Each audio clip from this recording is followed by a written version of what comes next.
Do you have a problem living with Nigerians? Or do you think Nigerians are that violent as people used to say? Well, I don't blame you because I used to think the same way before until one day I was at shop and two Nigerians popped up. Yeah, and so this is how I eventually learned to live with Nigerians, and these guys are amazing. I've never seen people like you guys before. Once upon a time, Miss Trudy, Budimaia's wife was in Ghana, and we all know this lady is a Kenyan, right? And so when she found herself in Ghana, at the end of the day,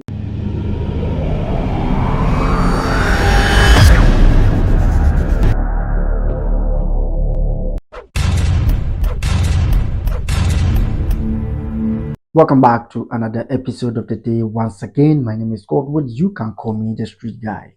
This episode I termed as Africa to the African, right? Yeah. Permit me to ask you this question. Do you have a problem living with Nigerians? Or do you think Nigerians are that violence as people used to say? Talking in the lives of South Africa, sometimes Ghana, and some other African countries used to complain. Well, I don't blame you because I used to think the same way before, right? But just recently, I learned something about these guys, and I think you are going to love it, right? Yeah, most of the time I say, the best way to live safe and sound under this sun is for you to, learn how to live with people when it comes to human relations, all right? We have to learn how to adjust ourselves, to live with people. We shouldn't expect what we know always. We should understand the dynamics, right? Yeah, going forward, like I said, I used to think the same way that you think Nigerians are violence, they are that, they are this. Until recently, I used to work with this brother of mine who is a Ghanaian. And yeah, in the course of our works, we encounter Nigerians as customers, and other African countries aside Ghanaians. And the thing was, at the end of the day, it was like most of the Nigerians that we were receiving or we were working with as customers, I think they were looking like violence people, right? Like what I mean is that the least thing that you guys are supposed to have a normal sound conversation and sort things out, these guys will let or make the thing look like a big deal. And so they will be shouting on top of their voices, both men and women. And point of correction, not all Nigerians, right? But most of them, because in every rule, there is an exception. But per my experience, most of them are into this kind of, attitude, right? So we can't bundle all as one, all right? Yeah, so take note. Like I was saying, at the end of the day, majority of them, like the normal thing or the just simple thing that you guys are supposed to have normal conversation, like even if they don't have a case, they are like violence. Why this? Why this? They'll be shouting on top of their voice to the extent that if someone is passing by and care is not taken, the person might think that there is a big deal going on, or there's a big problem going on in there. Meanwhile, that is not the case. All right, they don't know. For me, before I was thinking they don't know how to, be having a normal sound conversation, especially when it comes to sorting out differences. All right. And so it got to a time that with this kind of, feedbacks from them, this friend of mine was like, I am no longer going to work with Nigerians. Yeah. No matter the amount these guys will be holding, I am going to let go their money because to him, his peace of mind was very important. And yeah, it was true by then because yeah, it was true based on the feedbacks we were getting. It got to a time that I almost followed the path of this my brother. But at the end of the day, I was like, no. Like I said earlier on, you can't bundle all Nigerians as one. And so, how am I going to, select between the good ones? Select between the bad ones, right? Sorry for me using the bad ones. At the end of the day, you understand, it's all fun, all right? And so, how am I going to, select between these guys to see that, this is a bad guy, I am not going to work with you, or this is a good guy, I am going to work with you. Since I'm not a magician, I can detect, you can't detect when you see someone, you know, before or without working with a person. And so in the course of doing this, it was very difficult. You can't even detect. And so I was like, okay, circumstances defines which method to use. All right. So at the end of the day, I think, they are good to go with, or I am good to go with this method. This is the formula that I'm going to go with, which is, if you come with me the violent way, I'll give it to you the same way. On the other hand, also, if you come with me the peace way, I give it to you the same. And at the end of the day, we depart ways. All right. So I started implementing this formula, and at the end of the day, yeah, it was fun. If you come, so most of the time you come, and me and Nigerians, it's all violence. So we'll be having banters. Why I will reciprocate the same energy that he will be giving me. Even though I'm not a fan of violence, because for me, if I have a case with you and at the end of the day, even if I have a case, still going the violence way is not an option to me, because I don't look good at the end. But here is the case that I have no choice than to go with this formula. So, like I was saying, if you come with me the good way, I give it to you the good way. If you come with me violence, I reciprocate, vice versa. you know so in the course of doing this, I spotted something, which was, anytime a Nigerian come to me the violent way and I give it to him or her the same way, at the end of the day, we found peace. All right. For example, a Nigerian can approach me and, like a normal conversation or normal issue, which is supposed to be settled, like, settled at a normal circumstance, and they try to, like raise their voices on top of mine. And at the end of the day, I give them that same energy. For a few moments, they find peace, they start having a normal conversation, right? When they came the violence way and I give them the violence way, they lower their voice, and at the end of the day, we have a normal conversation. I don't know if you guys are getting me or not. Yeah, so that was the case. And so it got to a time that I was like, no, is these people who intentionally, put themselves into trouble in order to feel normal? Yeah, because we have people like that. Because how can you come the violence way and I reciprocate, which is supposed to be, go or escalate, but at the end of the day, it's the other way around. Like, we both found peace. And so I was like, anyway, I think this is the best way to go with. So yeah, I was proceeding with this plan of mine, even though it was, some kind of violence. But once again, I didn't have a choice. Yeah, until one day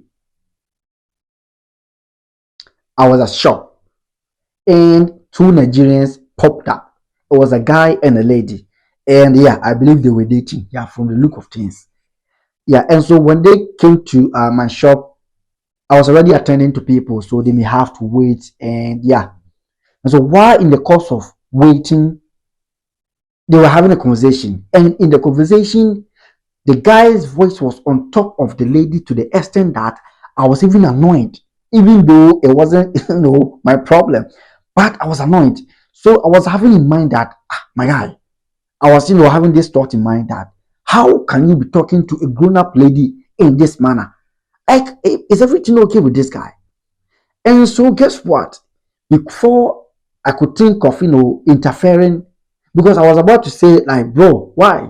Just lower your voice. Why are you talking to the lady like that?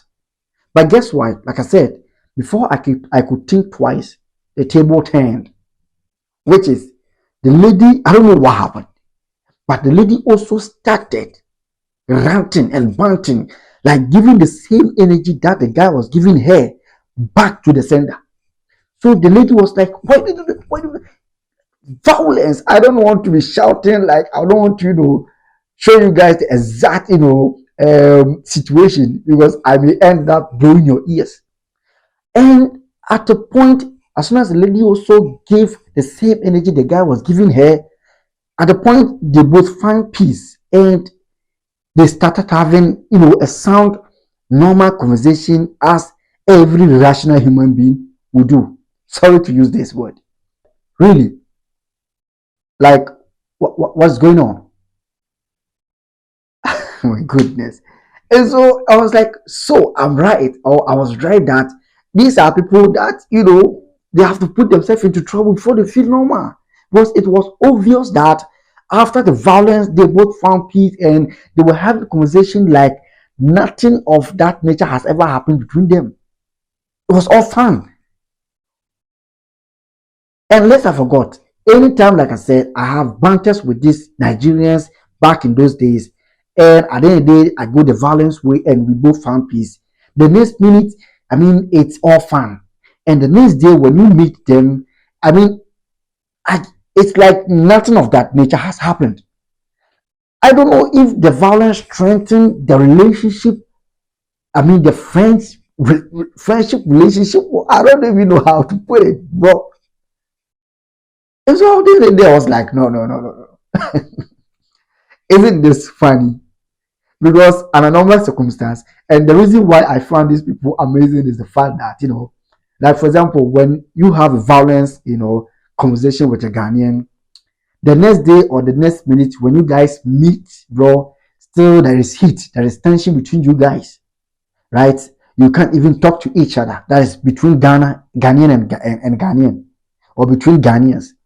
But unlike Nigerians, when you have a violence conversation, per my experience that I had dealing with these people, the next day after the violence conversation, it's all fun.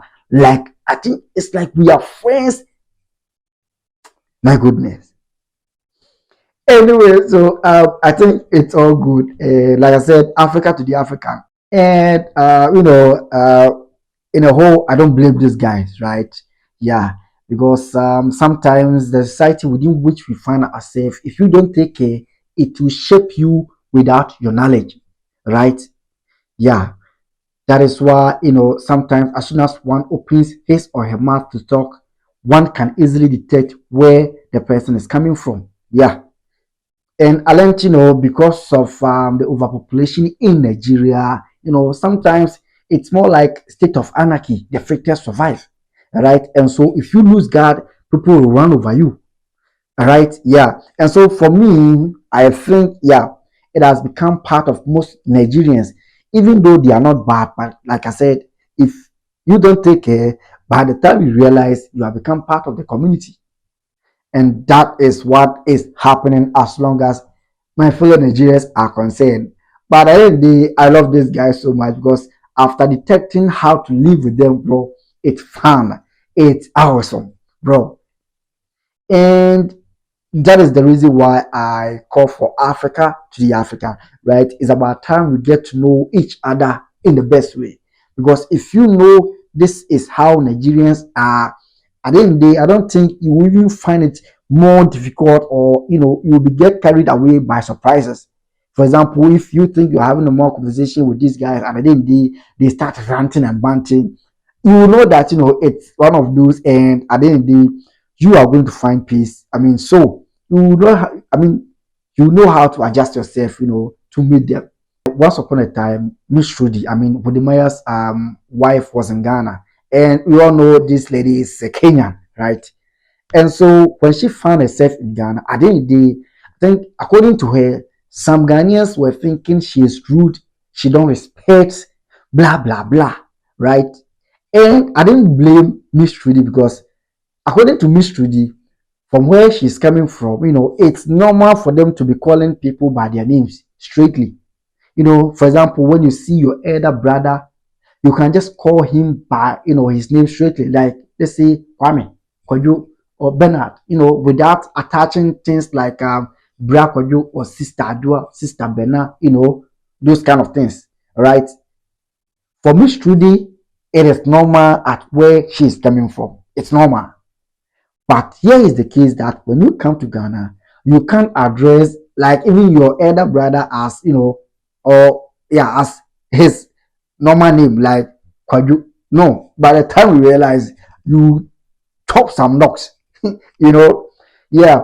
And so when she found herself in here, yeah, people were calling her rude and all those stuff just because they didn't understand her or where she's coming from. All right. Like once again, like I said, I don't blame Miss Trudy, but there is a saying that if you go to Rome, you do what Rome do. All right. And so, like for example, if you are a Nigerian and you find yourself in Ghana, you should try as much as possible to learn the ways of Ghanaians, the norms, do's and don'ts, and go according to. All right. Yeah. If you're a Kenyan also, like I said, using Miss Trudy as a case study, yeah. At the end of the day, you have to adjust yourself in or put yourself in the shoes of Ghanaians. Once again, if you go to Rome, you do what Rome do. Once again, know the dynamics when it comes to human relations. All right. Yeah. After watching this video, if you think yeah, you know the best way to deal with Nigerians, or if you're a Nigerian watching me and you think there are more to what I'm saying, do not hesitate to share with us at the comment section. And also, have you had similar experience? Were you thinking what I'm thinking? Let us know, or better still, give me your thumbs up. Yeah, because I've said what you were thinking. All right. Yeah. And also, once again, make sure you don't apply this formula to every Nigerian you meet.